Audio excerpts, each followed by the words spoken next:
Il y a des moments dans ta vie où tu sens que quelque chose est en train de bouger, mais tu ne sais pas exactement quoi. Tu pries, tu attends, tu espères, mais rien ne semble se manifester visiblement.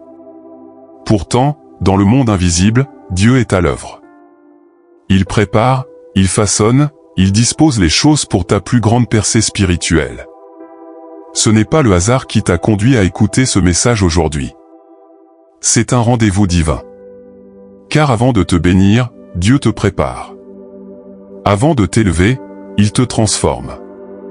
Et aujourd'hui, tu vas découvrir les 7 étapes que Dieu utilise pour préparer ceux qu'il s'apprête à faire entrer dans une nouvelle dimension. Si tu reconnais ne serait-ce qu'une seule de ces étapes dans ta vie en ce moment, alors sache que le ciel est déjà en mouvement pour toi.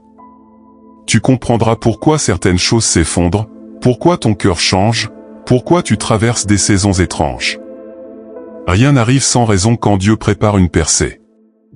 Avant de commencer, prions ensemble. Ouvre ton cœur maintenant. Seigneur Dieu Tout-Puissant, je viens à toi avec humilité.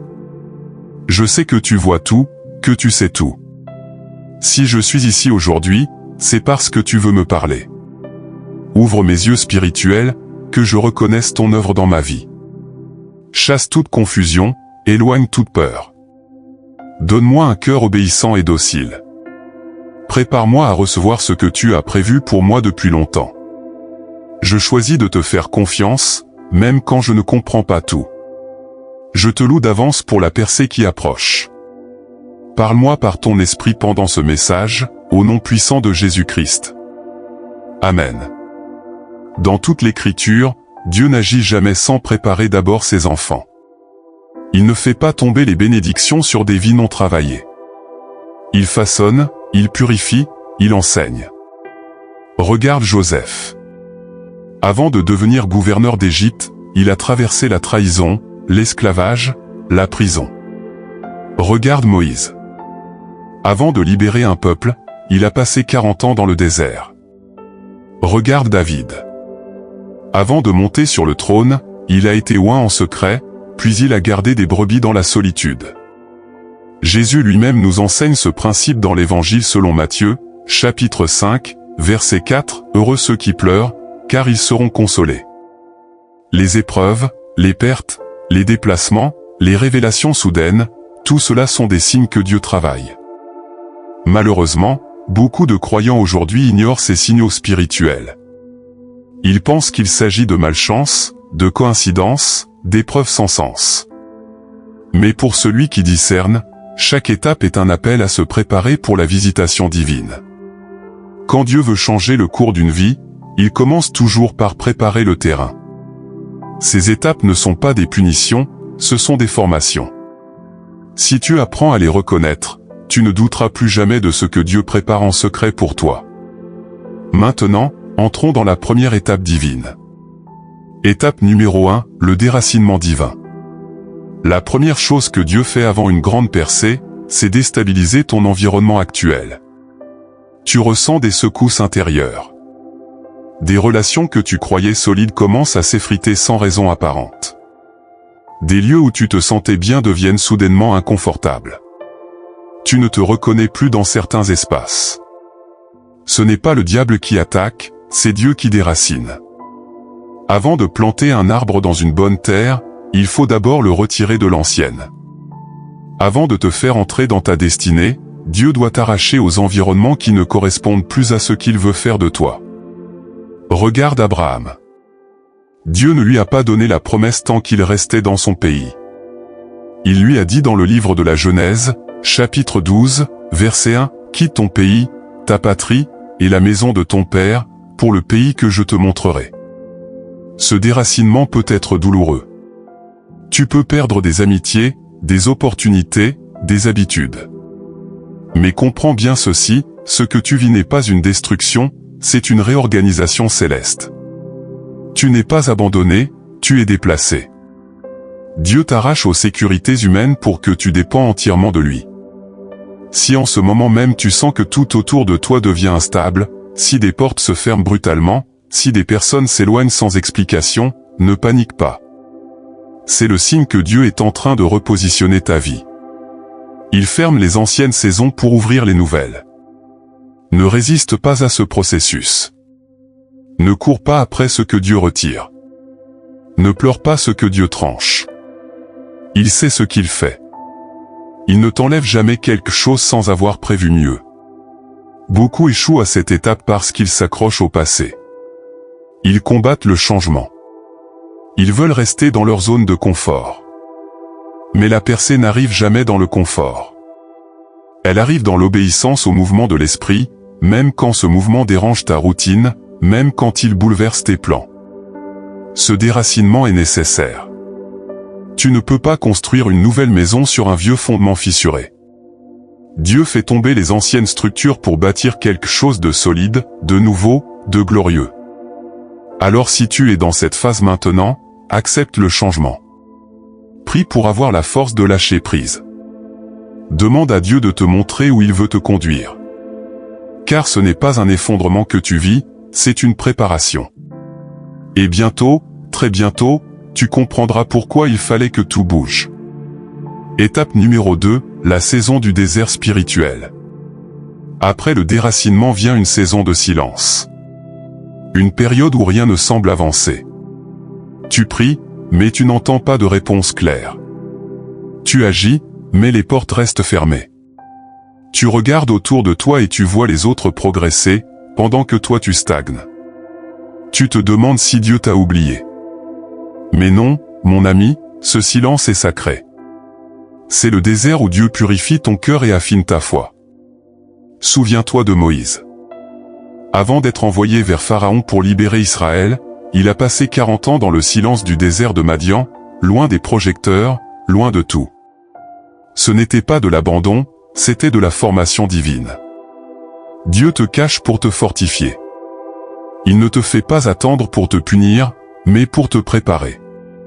Tu ne peux pas porter une grande bénédiction avec un cœur impatient ou un esprit agité.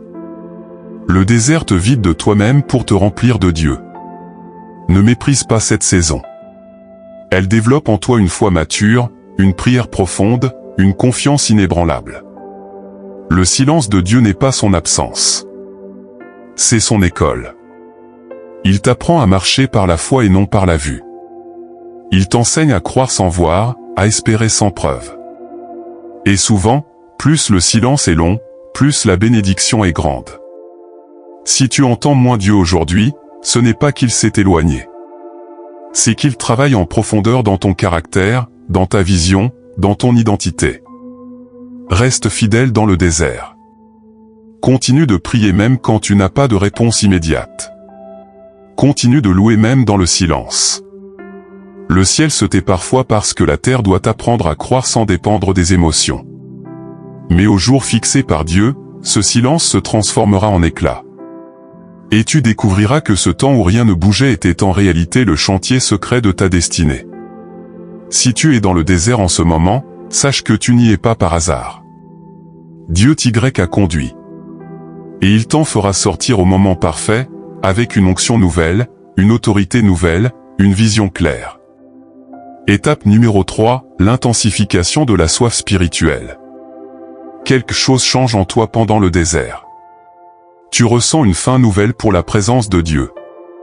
Les choses du monde ne te satisfont plus. Les distractions qui te plaisaient avant te semblent vides. Les conversations superficielles t'ennuient. Tu cherches Dieu avec une intensité que tu ne comprends pas toi-même.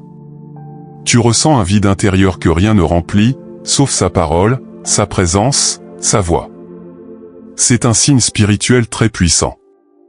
Car quand Dieu veut te bénir, il commence par te sanctifier. Il purifie tes appétits. Il redirige ton attention. Il te déconnecte de ce qui pollue ton esprit.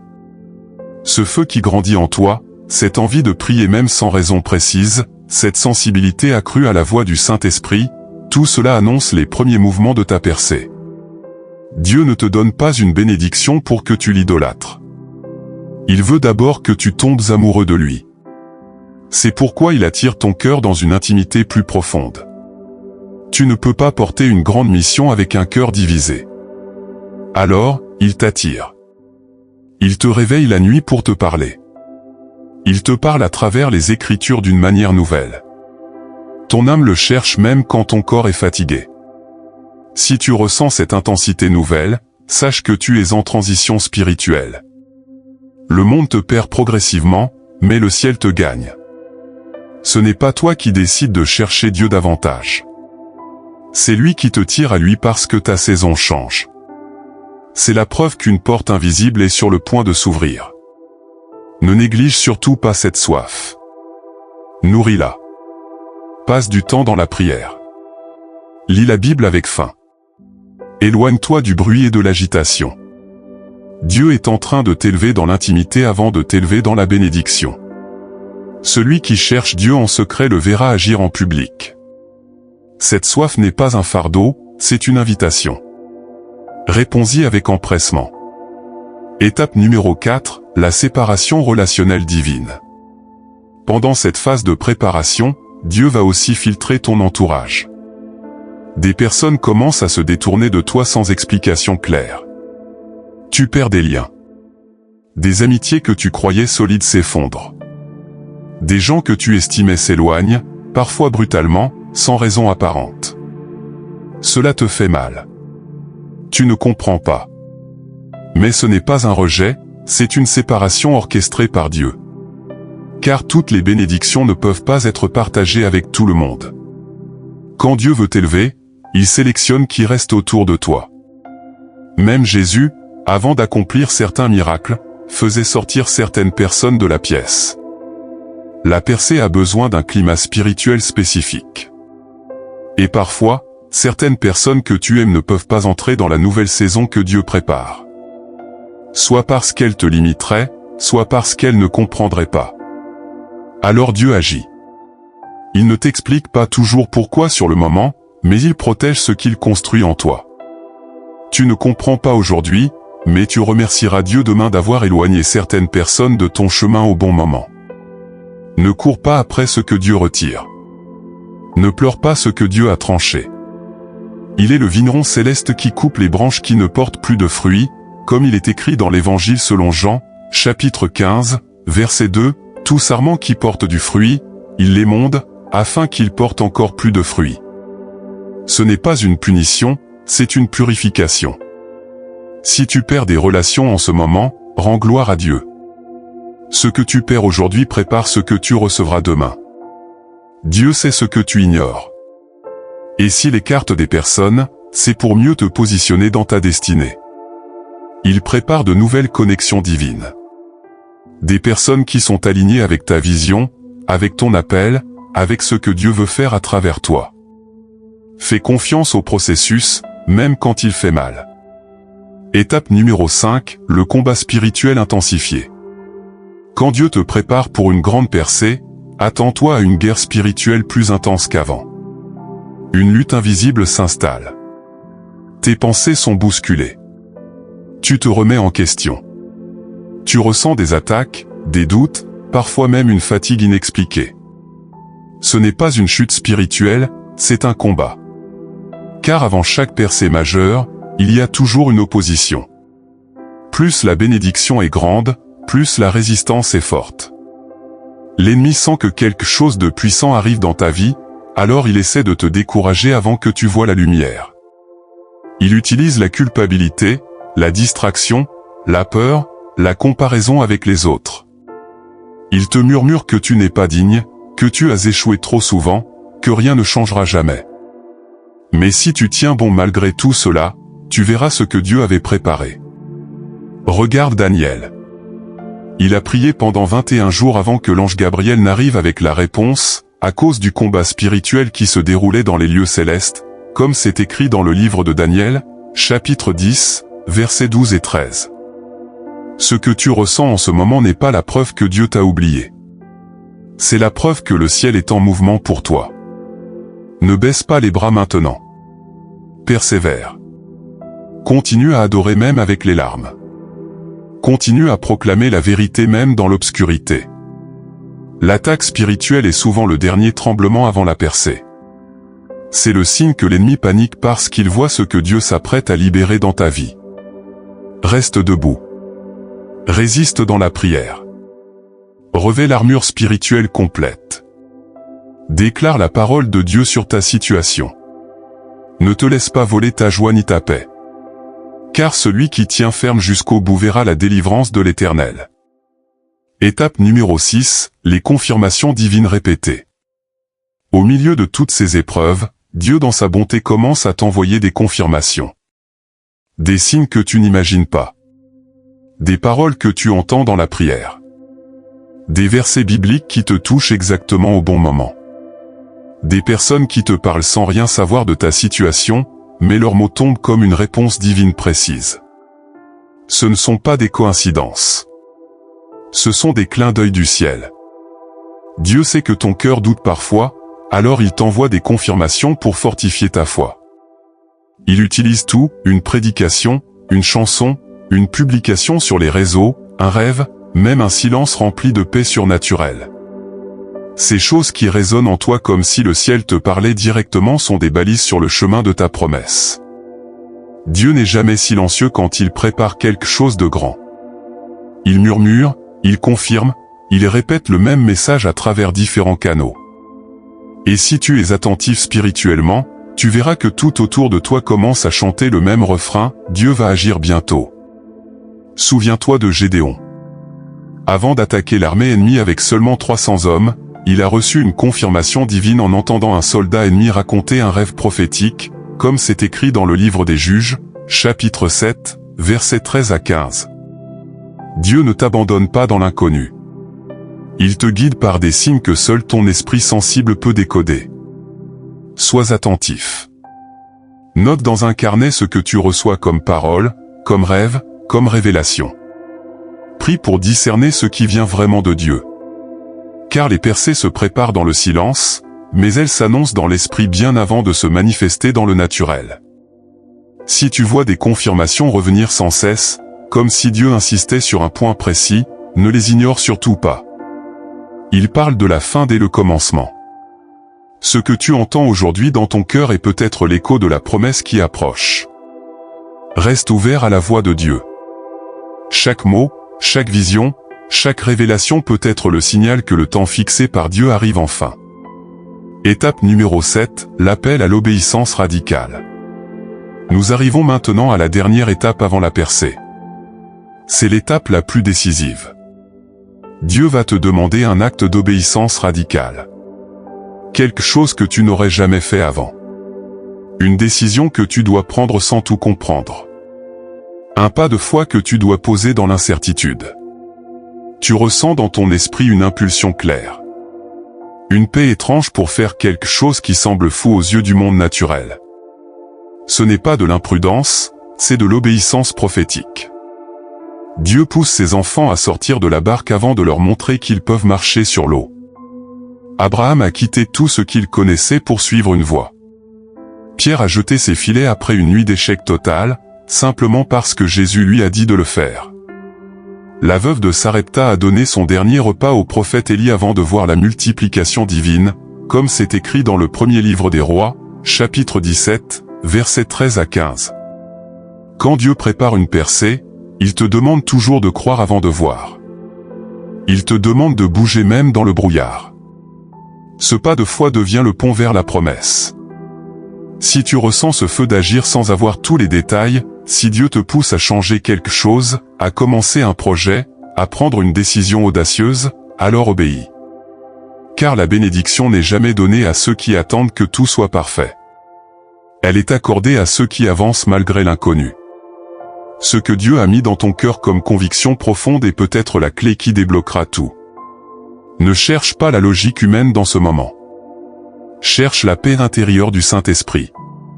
Si Dieu t'appelle à poser un acte précis, même dans le vide apparent, même sans garantie visible, il pourvoira. Il ne te laissera jamais tomber quand tu obéis à sa voix. L'obéissance est la clé finale. Ce n'est pas l'émotion qui débloque la percée céleste, c'est l'obéissance concrète. Même quand tu ne comprends pas tout. Même quand cela coûte quelque chose. Même quand cela semble insensé aux yeux des autres. Si Dieu t'a donné une instruction claire, même minime en apparence, obéis rapidement. Ce n'est pas l'instruction en elle-même qui produit le miracle, c'est ta foi exprimée par l'action envers celui qui te la donne. Maintenant que tu connais ces 7 étapes divines, laisse-moi te partager une vérité profonde à travers une parabole. Il était une fois un orfèvre réputé dans tout le royaume. Un jour, on lui apporta un métal brut, couvert de terre et de rouille. Les gens disaient, « Ce métal ne vaut rien, jetez-le. » Mais l'orfèvre le regarda longuement et dit, « Je vois de l'or pur sous cette saleté. » Il prit le métal et le plongea dans le feu. Le métal criait intérieurement, « Pourquoi me brûles-tu ? Je souffre. » Mais l'orfèvre ne répondait pas. Il augmentait la température. Les impuretés commençaient à remonter à la surface. L'orfèvre les retirait patiemment, une à une. Puis il replongeait le métal dans le feu, encore et encore. À chaque passage, le métal perdait quelque chose, ses scories, ses impuretés, tout ce qui n'était pas de l'or véritable. Le processus dura longtemps.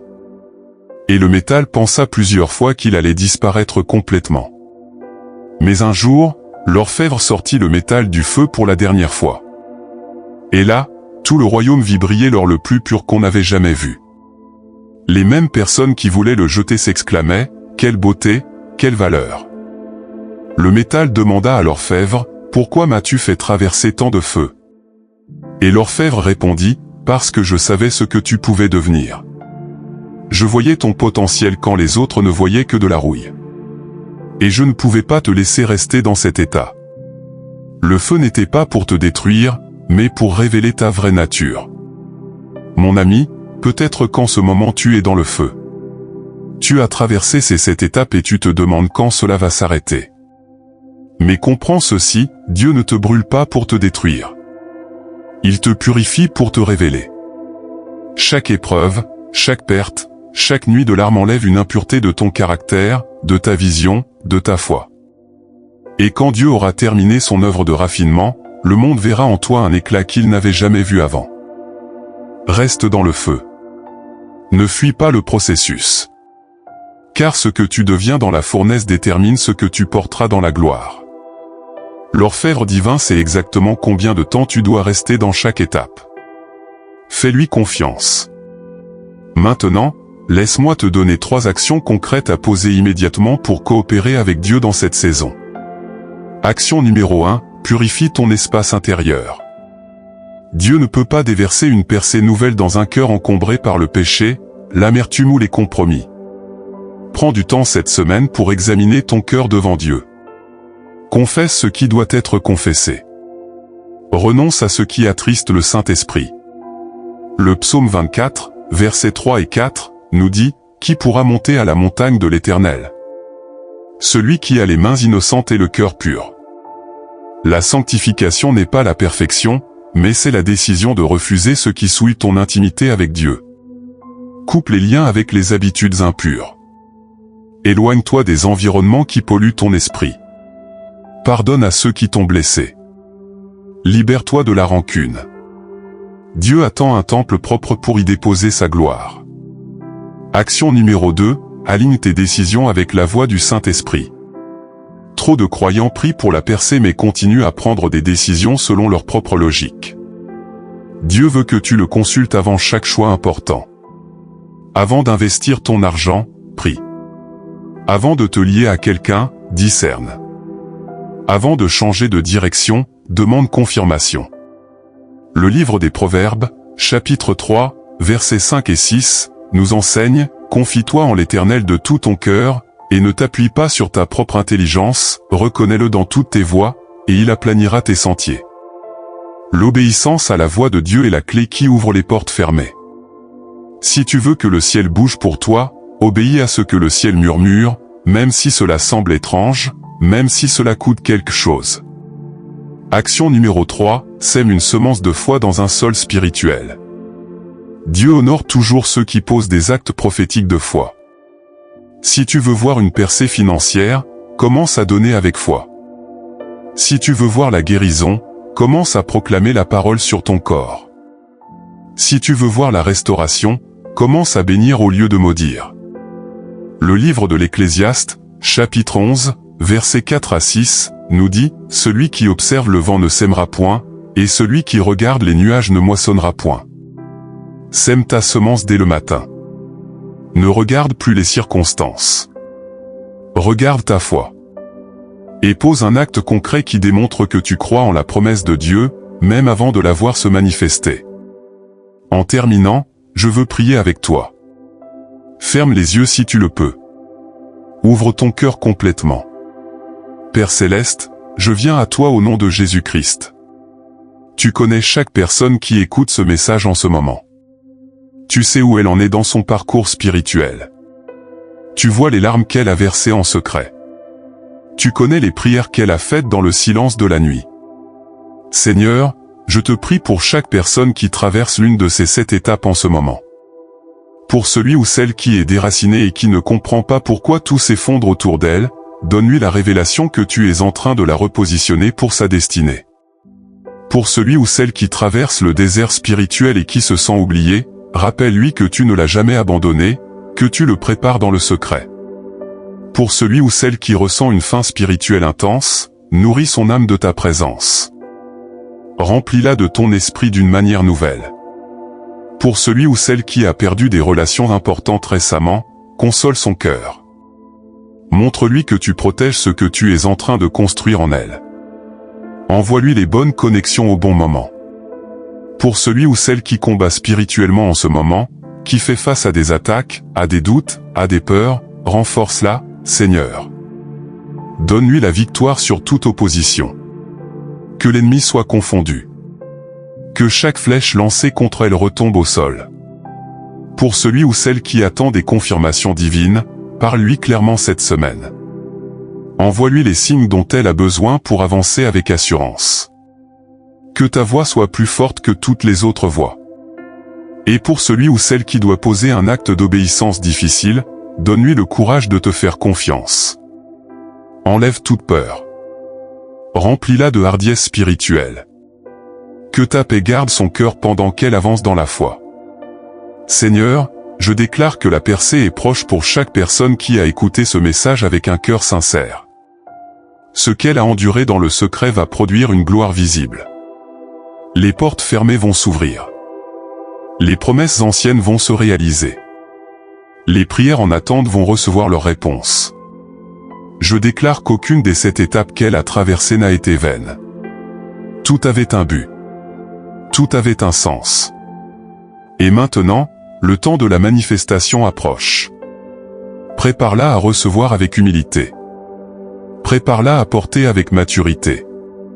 Prépare-la à glorifier ton nom dans la percée. Nous te remercions d'avance pour ce que tu vas faire. Nous te louons pour ta fidélité. Nous te bénissons pour ton amour inébranlable. Que toute la gloire te revienne, maintenant et pour toujours. Au nom puissant de Jésus-Christ, notre Seigneur et Sauveur. Amen. Si ce message t'a touché, si tu as reconnu ces étapes dans ta propre vie, laisse un commentaire maintenant. Écris simplement « Je crois que ma percée est proche ». Ces mots ne sont pas une simple phrase, c'est une déclaration de foi qui active des choses dans le monde spirituel. Partage aussi cette vidéo avec quelqu'un qui traverse une saison difficile en ce moment. Quelqu'un qui a besoin d'entendre que Dieu n'a pas fini avec lui. Ton partage peut être l'instrument que Dieu utilise pour encourager une personne qui était sur le point d'abandonner. Abonne-toi à la chaîne Croissance en Jésus-Christ pour recevoir régulièrement des enseignements qui vont nourrir ta foi et fortifier ta marche avec Dieu. Active la cloche de notification pour ne manquer aucun message. Et souviens-toi de ceci, les 7 étapes que tu as traversées ne sont pas des punitions, ce sont des promotions déguisées. Dieu ne te prépare pas pour l'échec, il te façonne pour la gloire. Ce que tu portes maintenant dans le secret sera manifesté en public au moment choisi par Dieu. Ne regarde plus en arrière. Ne doute plus de toi-même. Ne compare plus ton parcours à celui des autres. Chacun a son temps. Chacun a sa saison. Et la tienne est en train d'arriver. Continue à prier.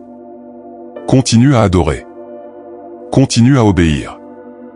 Continue à croire. Car celui qui a commencé en toi cette bonne œuvre la mènera à son accomplissement, comme il est écrit dans l'Épître aux Philippiens, chapitre 1, verset 6. T'as percé la plus grande et juste devant toi. Prépare-toi à la recevoir. Prépare ton cœur à la porter. Prépare ta vie à témoigner de la fidélité de Dieu.